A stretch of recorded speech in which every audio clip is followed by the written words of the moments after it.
Hello అండి. Today paneer capsicum curry చేసుకుందామండి. పిల్లలకి బాగా ఇష్టంగా తింటారు. అండ్ చపాతీలోకి, నాన్లోకి, ఎనీ బగారా రైస్లోకి అన్నిట్లోకి కాంబినేషన్ అండి, బాగుంటుంది. ఓకేనా? ఒక ఆనియను, టమాటోస్, పన్నీర్ క్యూబ్స్ కోసి పెట్టుకున్నాను ఆల్రెడీ, క్యాప్సికమ్ అండ్ కొత్తిమీర అండి. ఓకేనా? కొద్ది ప్యాన్ తీసుకుని అందులో కొద్దిగా ఆయిల్ వేసుకుందామండి. ఇవ్వండి కావలసినవి పన్నీర్ క్యాప్సికమ్ మసాలా కర్రీకి అండి. కావాల్సినవి పదార్థాలు వేసుకుందాం.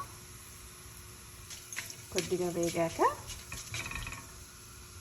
3 ఎండుమిర్చి, ఒక అల్లం తుంపండి అండ్ ఒక కొద్దిగా 3 వెల్లుల్లి రెబ్బలు.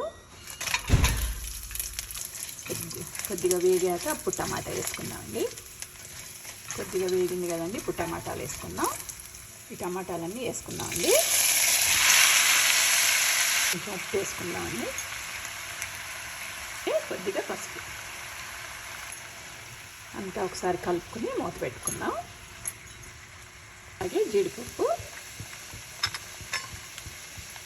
పెట్టుకుందామండి.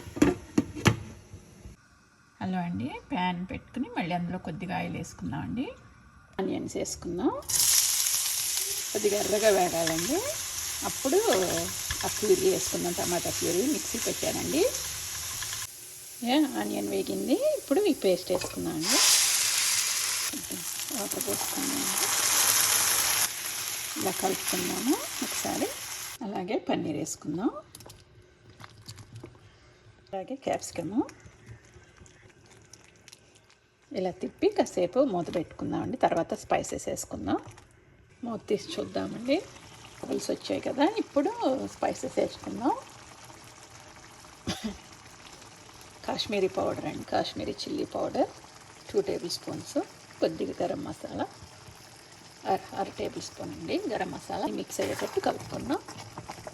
అండి ఇందాక సరిపోలేదు చూశాను. అలాగే కొద్దిగా వాటర్ పోసుకుందాం. అలాగే 1 స్పూను షుగర్ అండి, బాగుంటుంది. టేస్ట్ యాడ్ అయ్యి చాలా బాగుంటుంది. కలుపుకొని మూత పెట్టుకుందాం అండి. మళ్ళీ ఒక 2 మినిట్స్. కసూరి మేతి కలుపుకొని ఒకసారి కొత్తిమీర వేసేసుకుందాం. అంతే అండి.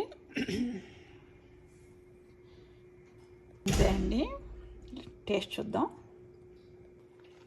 టేస్ట్ చాలా బాగుందండి. మీరు కూడా